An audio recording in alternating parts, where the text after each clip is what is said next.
कहा कि आपकी सरकारें वो सरकारें हैं जो फिल्में तो टैक्स फ्री करती हैं लेकिन कफन पर जीएसटी लगाती हैं, तो भाजपा के एक भी नेता से जवाब देते नहीं बना। इसलिए इनके झांसे में मत आना, ये इनके सारे नारे झूठे हैं। ये आएंगे आपसे कहेंगे कि बटोगे तो कटोगे, तो आप कहना कि जुड़ेंगे तो आगे बढ़ेंगे, तो पढ़ेंगे तो झारखंड को आगे लेकर के जाएंगे। इनके किसी झांसे में मत आना, क्योंकि बिरसा मुंडा की धरती ने फिर से ये ललकारा है, गठबंधन ही जीतेगा, हेमंत सोरेन दोबारा है। कोई ताकत रोक नहीं सकती। पूरी भाजपा उतर गई है। आज प्रधानमंत्री जी हैं, गृह मंत्री जी डेरा डाले हुए हैं, असम के मुख्यमंत्री, उत्तर प्रदेश के मुख्यमंत्री, पता नहीं कितने मुख्यमंत्री, कितने हेलीकॉप्टर उड़ रहे हैं। लेकिन ये झारखंड साहब ये उड़ती चिड़िया के पर पहचानता है, इसको डराया नहीं जा सकता। यहाँ के लोग भोले भाले हैं, सीधे हैं, एक वक्त दो निवाला कम खाते हैं लेकिन किसी की गुलामी स्वीकार नहीं करते हैं। मैं इसलिए झारखंड के लोगों को सर माथे पे बिठाता हूं कि झारखंड वालों, जयप्रकाश भाई का चुनाव निशान क्या है? हाथ का पंजा, हाथ का पंजा, और इधर तीर कमान। तो हाथ के पंजे से तीर कमान खींचो और तीर कहां जाके लगेगा? किसके कलेजे में? समझ ही रहे हो। और फिर उसी पंजे से माचिस जला के लालटेन जला दो, रोशनी फैल जाएगी, उजाला फैलेगा। ये अंधेरा मिटाना है नफरत का। और फिर और कोई बड़ी बात करे तो हंसिया तो है ही। इसलिए मैं आप सबसे अपील करता हूं मेरे भाई कि भाजपा वालों के तो किसी झांसे में आइए ही मत कि भाइयों बहनों, देश के खजाने की चाबी मुझे सौंप दो, मैं देश नहीं लूटने दूंगा, चौकीदारी करूंगा। अब मैं उस चौकीदार से पार्लियामेंट में खड़ा होकर इन दिनों पूछता हूं कि कहां सोया है चौकीदार। मुझे लगना चाहिए मैं कुजू में खड़ा हूं। कहां सोया है चौकीदार, कहां सोया है चौकीदार। विजय के नीचे से हो कहां सोया है चौकीदार, कहां सोया है चौकीदार। के चाय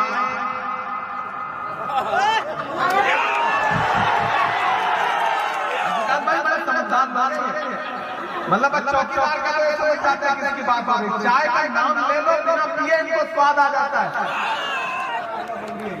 एशिया का सबसे बड़ा कोयला मंडी भी है, सही जगह पर चुने हैं आप कि चाय बेचने वाला पूरा भारत बेच रहा है।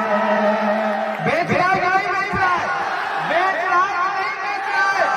तब मैं हिम्मत करके ये पंक्तियां पढ़ता हूं कि चाय बेचने वाला पूरा भारत बेच रहा है, इसी काम में हासिल उसे महारत बेच रहा है कि रेत बिक गई, तेल बिक गया, बिका हवाई अड्डा।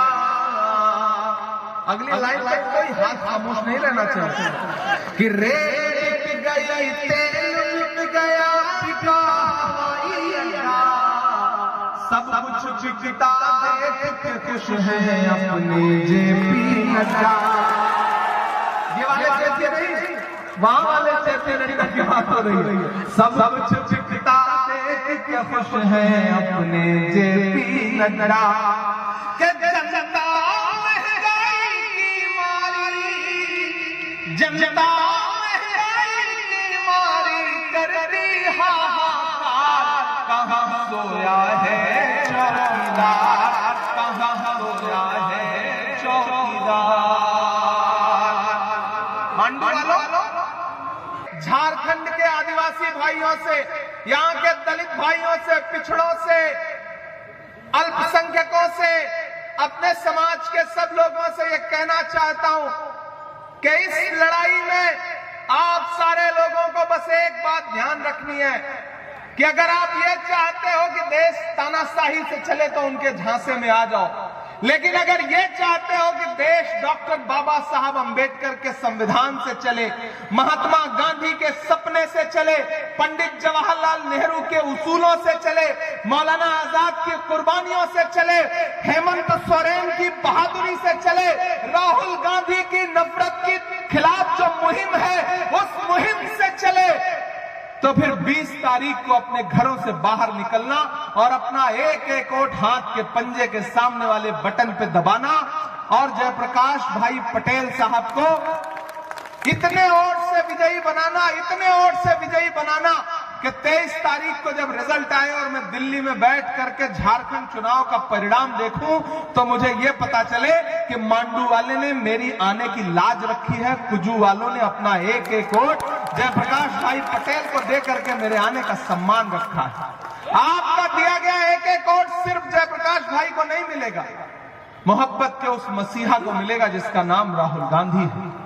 आपका दिया गया एक एक वोट सिर्फ जयप्रकाश भाई पटेल को नहीं मिलेगा, आपके बहादुर मुख्यमंत्री हेमंत सोरेन को मिलेगा। आपका दिया गया एक एक वोट सिर्फ जयप्रकाश को नहीं मिलेगा, लालू यादव को मिलेगा। आपका दिया गया एक एक वोट सिर्फ जयप्रकाश भाई पटेल को नहीं मिलेगा, आपके बेटे इमरान प्रतापगढ़ी पर आपका पर्सनल एहसान होगा।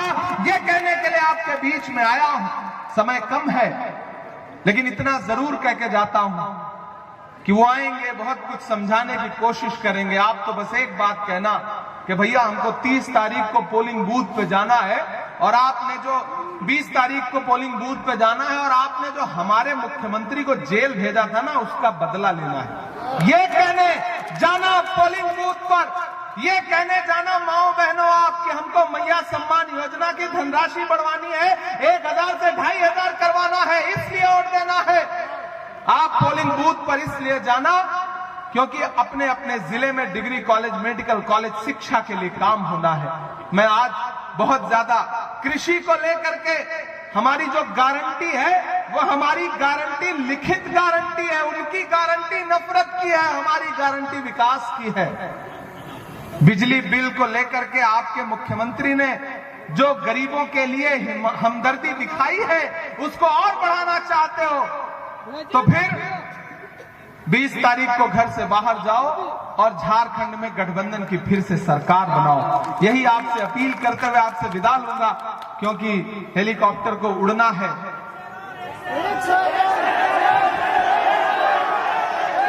जख्म पर जख्म खा के निकले हैं, हम अगर मुस्कुरा के निकले हैं, सर झुकाने का हुक्म जब आया। इको थोड़ा कम कर दीजिए, इतना नहीं बढ़ाना था। यही आजकल हेमंत विश्व शर्मा से भाजपा वाले कह रहे हैं कि इको कम कर दो, इतना नहीं बढ़ाना था। ज्यादा बढ़ा गए, इस चक्कर में सारा प्रोपेगेंडा उनका फेल हो गया। इसलिए कह रहा हूं इनको थोड़ा कम कर दीजिए कि जख्म पर जख्म खा के निकले हैं, हम अगर मुस्कुरा के निकले हैं, सर झुकाने का हुक्म जब आया। तैयार रहना अगली लाइन पे। सर झुकाने का हुक्म जब आया और भी सर उठा के निकले हैं, और भी सर उठा के निकले हैं। मैं सांसद बाद में हूं, पहले शायर हूं, कलमकार हूं और जो कह के जा रहा हूं वो 4:30 बजे बोल रहा हूं। ये सच साबित होगा भविष्य में कि हर सितम का जवाब आएगा, देखना इनकलाब आएगा। अच्छे दिन का किए थे जो वादा, उनका दिन भी खराब हुआ।